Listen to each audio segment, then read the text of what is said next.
अस्सलाम वालेकुम। Emergency medicine में एक हम केस डिस्कस करेंगे जो कि है पेप्टिक अल्सर डिजीज़ का। पेप्टिक अल्सर आपको पता है क्या होता है?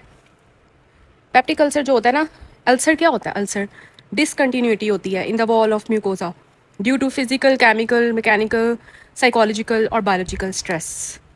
तो ये अल्सर होता है।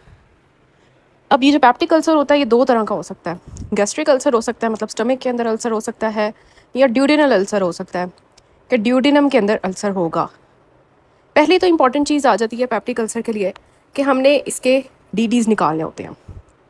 एक पेशेंट है पेप्टिक अल्सर डिजीज़ का, हमें कैसे पता चलेगा कि ये पेशेंट पेप्टिक अल्सर डिजीज़ का है, किसी और चीज़ का नहीं है? तो उसके लिए सबसे इंपॉर्टेंट चीज़ क्या है कि गैस्ट्राइटिस इसका डीडी हो सकता है। गैस्ट्राइटिस क्या होता है? Inflammation of stomach. सिंपली कोई अल्सर नहीं है, जस्ट इन्फ्लेमेशन हुई हुई है, तो उसको हम गैस्ट्राइटिस कहते हैं। गैस्ट्राइटिस में जो पेन होती है वो एपिगैस्ट्रिक रीजन में तो होती है, लेकिन जनरलाइज्ड होती है, डिफ्यूज़ होती है। पेशेंट पूरा हाथ लग के बताता है कि मेरे पेट में दर्द है।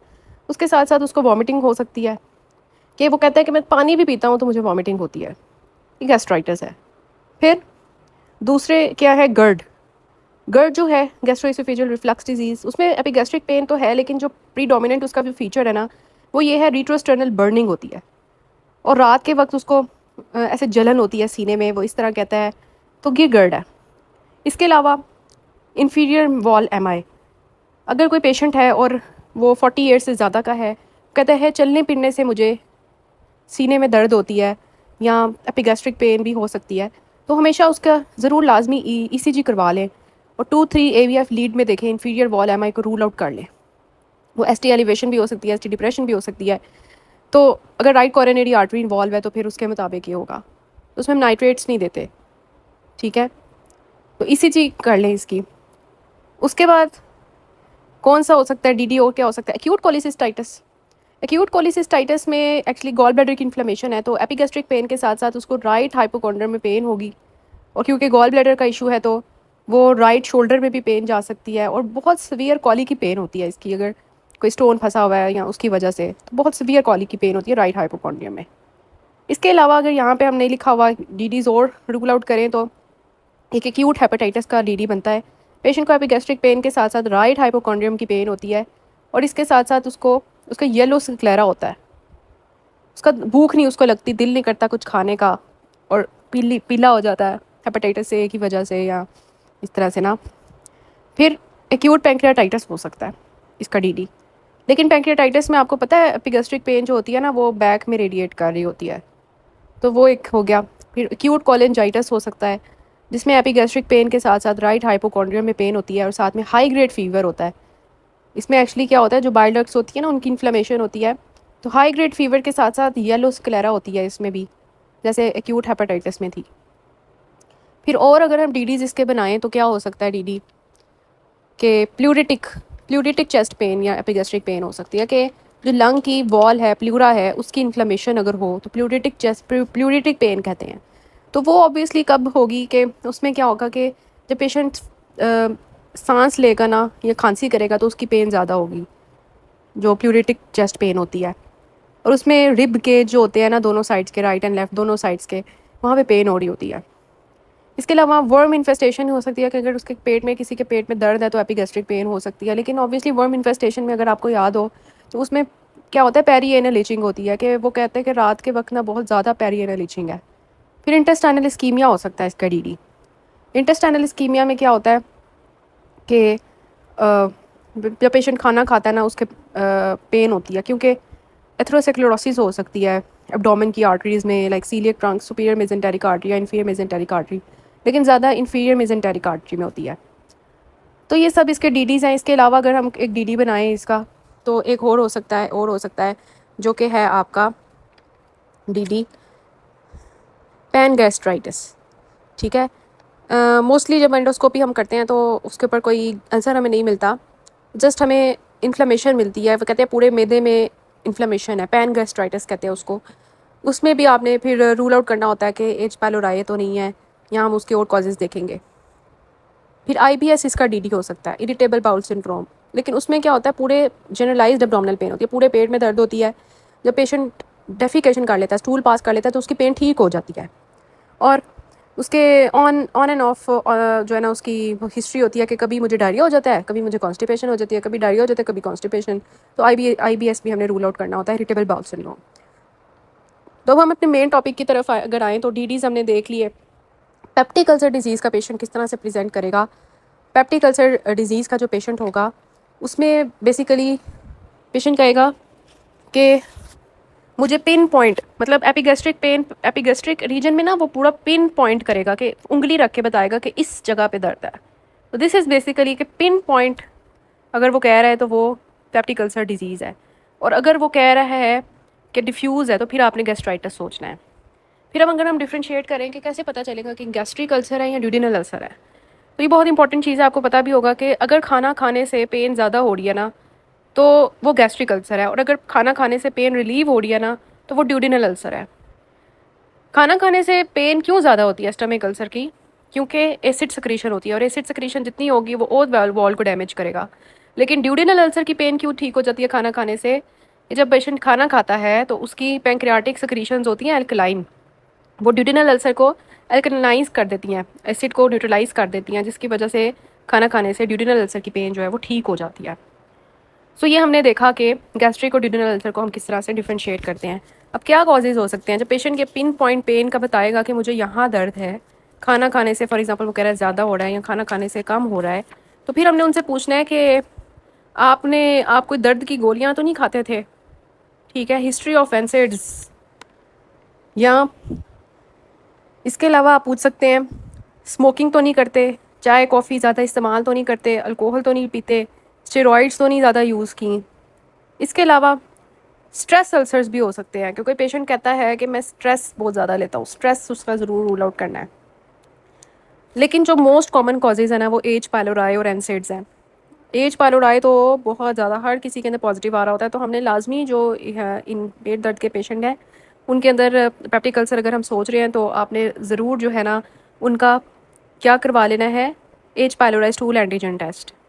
ठीक है, एनसेड्स अब्यूज़ तो हमें वैसे ही पता चल जाएगा, पेशेंट बताएगा कि फॉर एग्जांपल वो रूमेटॉइड आर्थराइटिस का पेशेंट हो सकता है, या कोई भी ऑस्टियोआर्थराइटिस का पेशेंट हो सकता है, या माइग्रेन का पेशेंट हो सकता है जो एनसेड्स बहुत ज़्यादा देर से ले रहा है। ठीक हो गया। तो इसके अलावा एक होता है बर्न के केसेस में, कर्लिंग अल्सर्स कहते हैं उसको। बर्न्स में क्या होता है कि जब पेशेंट की कोई भी बर्न होता है तो उसके एक्चुअली क्या होता है, बॉडी से पानी लॉस हो जाता है ना, हाइपोवोलीमिया हो जाता है। हाइपोवोलीमिया होगा तो उसकी इंटेस्टाइन को ब्लड नहीं मिलेगा, इस्कीमिया हो जाएगा, जिसकी वजह से इंटेस्टाइन की म्यूकोजा डैमेज होगी और अल्सर बना देगी। तो कर्लिंग अल्सर के केसेस में जो हमारा ट्रीटमेंट होता है उसमें हम साइटोप्रोटेक्टिव एजेंट्स लाइक सुक्रल फेट होता है वो यूज़ करते हैं। ठीक है, सुक्रल फेट जो होता है ना वो हम इसमें यूज़ करते हैं। तो बिस्म ये जो होता है, उसके बाद जो पेशेंट होते हैं कुशिंग्स के, स्ट्रोक का फॉर एग्जांपल पेशेंट है या मेनिंजाइटिस का पेशेंट है, तो उसमें क्या होता है आईसीपी उसका इंट्राक्रेनियल प्रेशर रेज हुआ होता है, जिसकी वजह से vagal stimulation, vagal nerve stimulate करती है और एसिड प्रोडक्शन ज़्यादा कर देती है।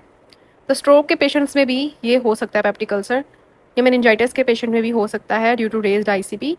तो उसमें फिर हमने जो है ना पीपीआईज लेने होते हैं या एशू ब्लॉकर्स देने होते हैं। तो ये सारा केस हो गया। अब हम आगे चलते हैं। पेशेंट आपके पास आ गया, ठीक है, उसने बताया कि मुझे पिन पॉइंट एपिगैस्ट्रिक पेन है। आपने उससे हिस्ट्री ले ली, स्मोकिंग वगैरह की जो भी मैंने आपको बताई। हिस्ट्री लेने के बाद आप उनसे, तो प्रेजेंटिंग कंप्लेंट क्या है, epigastric pain, pin point, pointing sign है। मील्स लेने से ज़्यादा हो रही है तो गैस्ट्रिक, अगर कम हो रही है तो ड्यूडिनल। साथ में उसको वॉमिटिंग भी हो सकती है, ब्लोटिंग भी हो सकती है। और अगर हम इस पेशेंट की एग्जामिनेशन करें तो सबसे पहले हम एग्जामिनेशन स्टार्ट करते हैं वाइटल से। तो हम सबसे पहले उसकी पल्स लेंगे। तो पल्स जो है ना वो नॉर्मल भी हो सकती है और टैकीकार्डिया भी हो सकता है। अगर तो इमरजेंसी में पेशेंट आया है ना, एक्यूट पेन की वजह से पेशेंट की पल्स जो है वो ज़्यादा होती है, लेकिन अगर पेशेंट ओपीडी में आया और वो कह रहे हैं 2-3 महीनों से ऐसे है, पेन हो रही है, तो पल्स नॉर्मल भी आपको मिल सकती है। तो बीपी जो है वो उसका नॉर्मल भी हो सकता है, लो भी हो सकता है।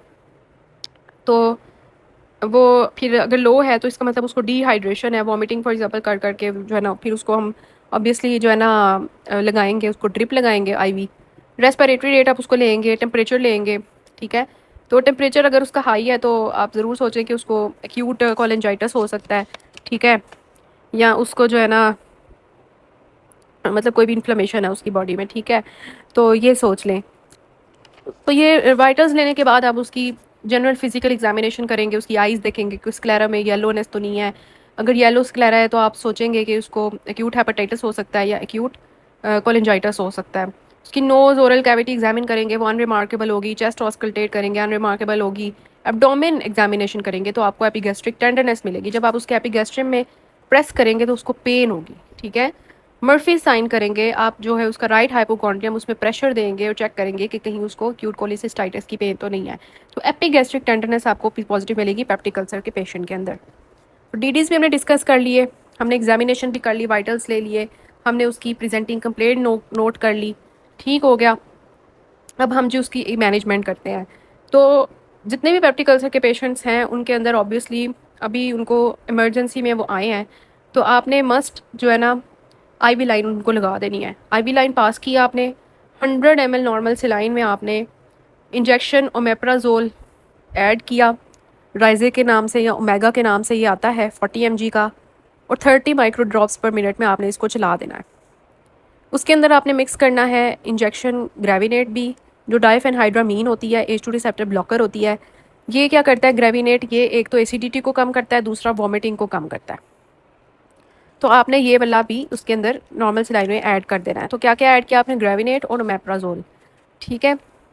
लेकिन अगर पेशेंट इस तरह का आपको फील हुआ है कि ये बहुत ज़्यादा डिहाइड्रेटेड है, उसने 4 से ज़्यादा वॉमिटिंग कर ली है, उसकी टंग बहुत ड्राई है, उसका बीपी आपको लो मिल रहा है, फिर आपने 1 लीटर की नॉर्मल सलाइन जो है ना उसको चला देनी है। और फिर आपने उनके अंदर 1 लीटर के अंदर जो है ना नॉर्मल सलाइन में क्या क्या ऐड करना है मैं दिखाती हूँ। ये इंजेक्शन ओमेगा ऐड करना है 40 मिलीग्राम IV इन IV फ्लूइड, और इंजेक्शन ग्रेविनेट ऐड करना है 50 mg इन IV फ्लूइड, ठीक है। तो ग्रेविनेट भी आपने ऐड कर दिया और आपने जो है ना राइजेक भी ऐड कर दिया, ठीक है। उसके बाद आपने पेशेंट को डिस्चार्ज करना है, ठीक है। तो डिस्चार्ज में जो है, डिस्चार्ज कब करना है आपने पेशेंट को, जब आपने उसको नॉर्मल सलाइन भी, डिहाइड्रेटेड पेशेंट था, आपने नॉर्मल सलाइन ग्रेविनेट और राइजेक उसको आपने दे दिया। राइजेक क्या करेगा, उसकी एसिडिटी कम करेगा, ग्रेविनेट क्या करेगा, उसकी वॉमिटिंग जो है उसको कम करेगा, और उसके जो है जो भी है उसकी वॉमिटिंग और एसिडिटी उसको कम करेगा, ठीक है। और उसको डिहाइड्रेशन उसकी ट्रीट हो गई। ये था आपका इमरजेंसी का पेशेंट। अब आपने उसको जब ये ड्रिप चला दी आपने, नॉर्मल सलाइन की कंप्लीट हो गई, उसके बाद 30 मिनट्स का आपने उसको रीअसेस करना है, उसे पूछना है पेन सेटल हुई है, ठीक है। अगर उसकी पेन सेटल हो गई है तो आपने उसका H पायलोराई का स्टूल एंटीजन टेस्ट भिजवा देना है, या आपने उसको जो डिस्चार्ज स्लिप है उसके ऊपर लिख देना है H पायलोराई टेस्ट करवा लें। और डिस्चार्ज स्लिप में आपने उसको क्या क्या करवाना है, अब डिस्चार्ज स्लिप में आपने उसको, अगर तो H पायलोराई टेस्ट उसका नेगेटिव है तो फिर आप क्या करेंगे, फिर आप उसको डिस्चार्ज पे राइजेक देंगे साशे 40 mg, एक सुबह एक शाम, ठीक है। और आप उसको देंगे सिरप म्यूकेन या सिरप डाइजेक्स, 2 चम्मच सुबह, 2 चम्मच दोपहर, 2 चम्मच शाम को, ठीक है। और आफ्टर 30 मिनट्स आफ्टर फूड, ठीक है। और इसके अलावा तीसरी चीज़, अगर उसको वॉमिटिंग थी तो टैब ग्रेविनेट आपने देनी है 50 mg की, सुबह दोपहर शाम, ठीक है। ये तब है जब H पायलोराई नेगेटिव है। लेकिन अगर उसका H पायलोराई पॉजिटिव है ना, फिर आपने उसके अंदर ट्रिपल थेरेपी भी ऐड करनी है, राइजेक म्यूकेन ग्रेविनेट, तो उसको जाएगा ही जाएगा, ठीक है। लेकिन अब उसके अंदर आपने ट्रिपल थेरेपी में क्या ऐड करना है, आपने एक तो इमोक्सिसिलिन ऐड करनी है, क्लेरिथ्रोमाइसिन ऐड करनी है, और एक आपने जो है ना अल्सैनिक सिरप है वो ऐड करना है, और एस्पिन ऐड करनी है। मैं इनके बारे में आपको बताती हूँ। सबसे पहले आती है जी इमोक्सिल कैप। एमोक्सिसिलिन जो है ना ये एंटीबायोटिक है। ये आपने 1 ग्राम की सुबह और शाम को एक टैबलेट देनी है। एमोक्सिल भी आप देख सकते हैं, यहाँ पे फ्लैजल भी दे सकते हैं। फ्लैजल जो है ना 400 mg सुबह दोपहर शाम, एमोक्सिल अगर आप दे रहे हैं तो 1 ग्राम सुबह शाम। फिर दूसरी है क्लैरिसिट। क्लैरिसिट जो है ना ये 500 mg की है सुबह शाम, ठीक है। फिर एक है फेमोटिडीन। फेमोटिडीन जो होती है ना ये भी एसिडिटी को कम करती है, ये एस्पिन के नाम से आती है, 40 mg रात को सोने से पहले लेनी होती है, ठीक है। और अगर वो पिन पॉइंट बता रहा है ना कि ये पिन पॉइंट के एपिगैस्ट्रिक पेन है, तो आपने सिरप अल्सैनिक भी ऐड करना है, जो कि सुक्रल फेट है, मैंने आपको बताया था। सुक्रल फेट ये सिरप अल्सैनिक, ये सुबह शाम जो है ना 2-2 चम्मच लेने होते हैं। 1 ग्राम पर 5 ml का सिरप आता है, तो ये खाने से आधा घंटा पहले जो है ना ये सिरप जो है ना लेना होता है। तो ये सारी जो थी ना हमारी थी H pylori eradication therapy, triple therapy, ठीक है। लेकिन अगर ट्रिपल थेरेपी में फॉर एग्जांपल पेशेंट को आराम नहीं आया, फिर आपने क्वाड्रुपल थेरेपी की तरफ जाना होता है। क्वाड्रुपल थेरेपी में क्या होता है, उसमें मेट्रोनिडाजोल हम ऐड करते हैं। उसकी एक बहन होती है मेट्रोनिडाजोल की, टिनिडाजोल, ठीक है, फ्लैजल की जगह पे। टिनिडाजोल जो होती है वो हमने ऐड करनी होती है 500 mg TDS, फैसिजन के नाम से आती है। टेट्रासाइक्लिन ऐड करनी होती है 500 मिलीग्राम TDS, सुबह दोपहर शाम। बिस्मोल आपने ऐड करना होता है 265 mg, 2 टैबलेट्स QID, ठीक है। और मैप्राजोल आपने देना होता है सेम, ये जो राइजेक्स सैशे है, ठीक है। ये आपने सारा ट्रीटमेंट जो है ना देना होता है। अगर क्वाड्रुपल थेरेपी तब देनी है जब ट्रिपल थेरेपी से फ़ायदा नहीं हुआ। फिर आपने उसका जो है ना, ये तो सारी मेडिसिन थी जो डिस्चार्ज पे आपने लिख के देनी है, ठीक है। लेकिन अगर डिस्चार्ज पे आपने जो है अभी एच पैलोराई स्टूल एंटीजन आपने करवा लिया, सारी बेस लाइन्स भी आपने करा लेनी है, साथ में सीरम लाइपेज ये जो सीरम एमाइलेज सीरम लाइपेज है ये भी आपने करवा लेना है, और अल्ट्रासाउंड एब्डोमेन भी करवा लेना है। अगर आपको सीरम एमाइलेज लाइपेज ज़्यादा मिल रहे हैं ना, तो ये एक्यूट पैंक्रियाटाइटिस है, फिर आपने उसको एडमिट कर देना है, ज़रूर उसको उसका पैंक्रियाटाइटिस रूल आउट करना है। और अल्ट्रासाउंड एब्डोमेन भी आपने करवा लेना, ये देखने के लिए गॉल ब्लैडर कैसा है और सारा कुछ ना, कोई और कॉज तो नहीं है एपिगैस्ट्रिक पेन की। तो ये वर्कअप है। डिस्चार्ज मेडिसिन मैंने आपको बता दी। पेशेंट इमरजेंसी में बहुत पेन के साथ आया था, आपने उसकी पेन रिलीव की, ठीक है, उसकी डिहाइड्रेशन वगैरह कवर की और उसको डिस्चार्ज करने मेडिसिन लिख दी। अगर एच पाइलोराई पॉजिटिव नहीं है, फिर हमने क्या करना है, अगर पॉजिटिव है तो फिर क्या करना है, ट्रिपल थेरेपी, ठीक है। और हमने कौन से टेस्ट कराने हैं, baseline, serum amylase lipase, ultrasound abdomen, और एच पाइलोराई स्टूल एंटीजन तो करवानी है। पैंक्रियाटाइटिस को रूल आउट करना है। अगर आपको सीरम एमाइलेज लाइपेज ज़्यादा मिल जाते हैं तो आपने उसको दाखिल कर लेना है। तो stool antigen for H pylori, baseline investigation, serum amylase lipase, ultrasound abdomen, ठीक है। अगर पीओडी सस्पिशन है ना, तो आपने एच पाइलोराई रेडिकेशन थेरेपी करनी है। और मैं आपको बताती हूँ अपर जीआईटी एंडोस्कोपी आपने कब करवानी है, ठीक है। अपर जीआईटी एंडोस्कोपी की जो इंडिकेशंस है ना, वो मैं आपको बताऊँगी। अगर एक पेशेंट है अच्छा, अब ये जो मैंने आपको ट्रीटमेंट लिख के बताया ना, ये 1 हफ्ते का ट्रीटमेंट जो आपने पेशेंट को भेजना है, 1 हफ्ते का ट्रीटमेंट आपने लिख के भेजना है। और जब वो 1 हफ्ते बाद दोबारा आएगा तो आपने राइजेक जो है वो जो 40 mg वाली थी हाई डोज सुबह शाम, वो आपने 20 mg सुबह शाम कर देनी है। और उसको कहना है बाकी 1 हफ्ता फिर दवाई खा के आओ। 2 हफ्ते गुजर गए जी, पेशेंट आपके पास आया है, ठीक है, रिफ्रैक्टरी टू ट्रीटमेंट है, या फिर और इंडिकेशंस बताती हूँ। उसकी वॉमिटिंग में ब्लड है, हीमेटोमेसिस कहते हैं इसको, उसकी 55 ईयर से ज़्यादा एज है, या उसको मेलिना की हिस्ट्री है कि उसकी ब्लैक स्टूल्स आ रहे हैं, या उसको वेट लॉस की हिस्ट्री है, या उसकी सीबीसी आपने जो बेस लाइन भिजवाई थी एज भी बहुत कम थी, या वो ओरल टॉलरेट नहीं कर पा रहा, बहुत ज़्यादा वॉमिटिंग्स हैं, 10 साल से ज़्यादा की हिस्ट्री है एपिगैस्ट्रिक पेन की, तो इन सब केसेस में आपने ऊपर जीआईटी एंडोस्कोपी करवानी है।